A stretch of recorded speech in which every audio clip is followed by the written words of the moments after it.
Once upon a time, not very long ago, two women shoppers were talking, obviously very concerned.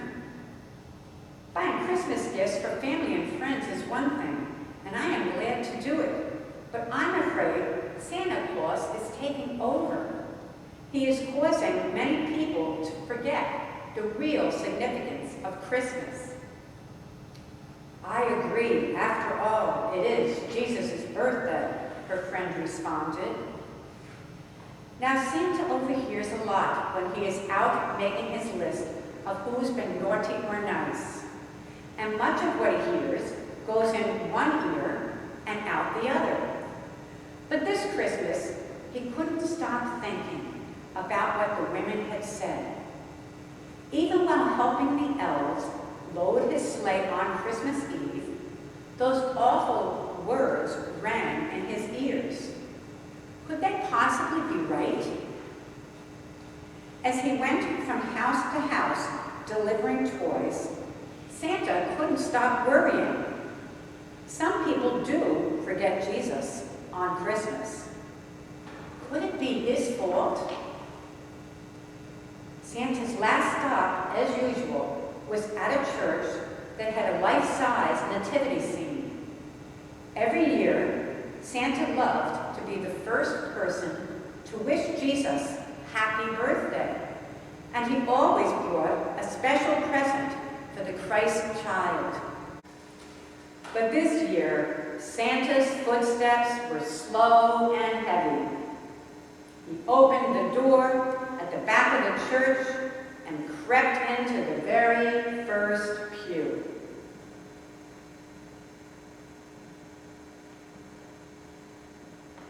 His feet refused to carry him forward to the crib where the figure of the infant Jesus lay.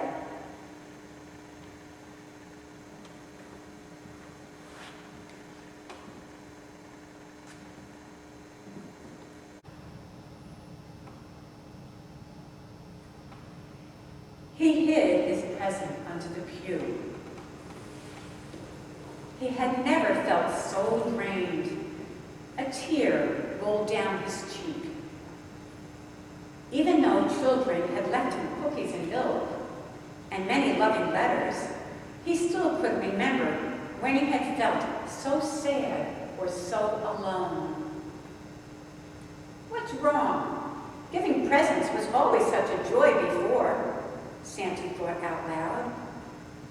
He sat back and closed his eyes when suddenly he heard a voice calling, "Santa! St. Nicholas!" Santa quickly wiped his eyes. He didn't want anyone to see him crying. He looked around the church. The voice sounded familiar. There was no one in sight. Cheer up. It's certainly not your fault that some people forget the significance of this day. The voice continued. Ever since you were born in far-off Turkey, only 300 years after my son Jesus was born, you've done far more than most to spread the true Christmas spirit. Santa could hardly believe his ears. God was actually talking to him, and his voice was warm and loving. He didn't sound angry at all. Don't ever forget your long and distinguished career, God continued. It all began when at a very young age you were named Bishop of Myra because of your many acts of charity. Santa smiled, suddenly remembering his colorful past. Everyone called me Nicholas then, he recalled, and that's when I first discovered how great it feels to help those in need. And you certainly helped them often. God added.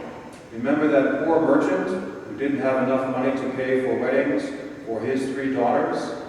You secretly threw a bag of gold into each girl's window, thinking that no one would see you, but someone did. For that good deed, you were named patron saint of young marriageable maidens. The 3 gold balls that hang outside pawn shops to this day represent those 3 bags of gold. Santa chuckled quietly. He'd forgotten that. You've always loved children. God reminded him.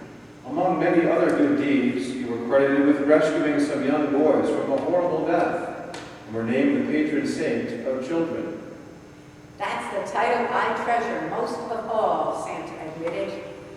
Well, don't tell that to the many sailors who pray to you for help when they are threatened with stormy seas or shipwreck. You are their patron saint as well. And I'm the patron saint of Russia, too, Santa added proudly. A big smile lit up his face. He certainly had led a busy and exciting life. Churches in many cities are named after me. My feast day, St. Nicholas Day, is December 6th, a very special day for celebrations and gift-giving in many parts of the world. You are known by many names as well. God reminded Santa. From the German, you are called Kris Kringle, which literally means Christ child.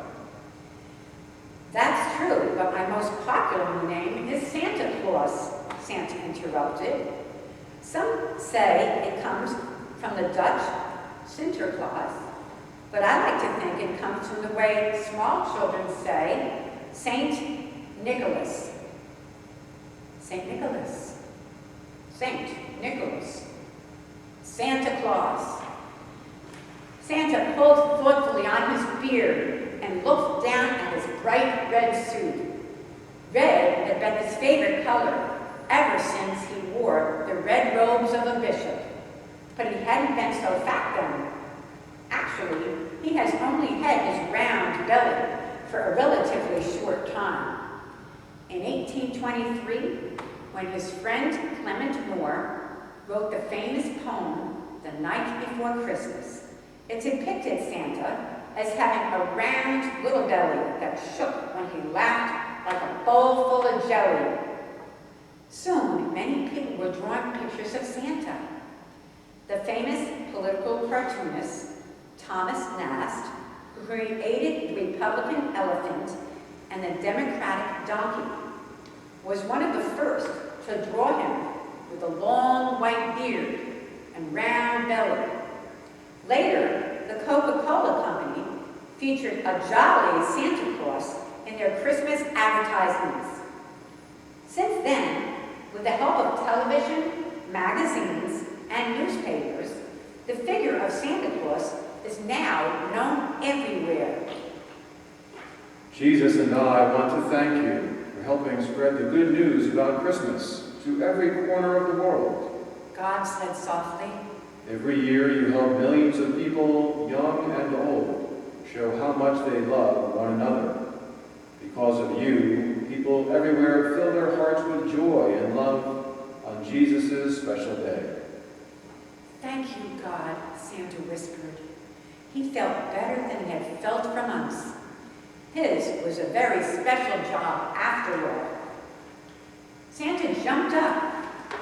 Next year, he would work even harder, filling hearts with love and joy, so they would be ready for the Christ child on Christmas morning. He could hardly wait. The morning sun streamed through the stained glass windows of the church. It bathed the figure of the infant Jesus and Mary and Joseph, and in its bright, warm rays. Santa reached under the pew and pulled out the present he had brought for the Christ child. He knew he would have to hurry if he wanted to be the first person to wish Jesus happy birthday. He almost ran up the aisle, took off his hat, and knelt before the infant Jesus. He reverently placed his beautifully wrapped package next to the manger. It was the same present he had given Jesus every year, but now he knew for sure it was the one present Jesus wanted most of all. Inside the box were Santa's list of the kind and loving things people, young and old, had done for one another during the year. Happy birthday, Santa whispered to Jesus. And please, thank your Father for making a special place for me in his plan. I promise never to doubt his wisdom again." He smiled lovingly at the figure of the tiny infant. Now, no one who comes to church on Christmas and sees Santa kneeling there thinks it's strange at all. They can see that it is the perfect place for Santa Claus to be on Christmas. And some people, the legend says, even insist that the babe in the manger is smiling back at Santa.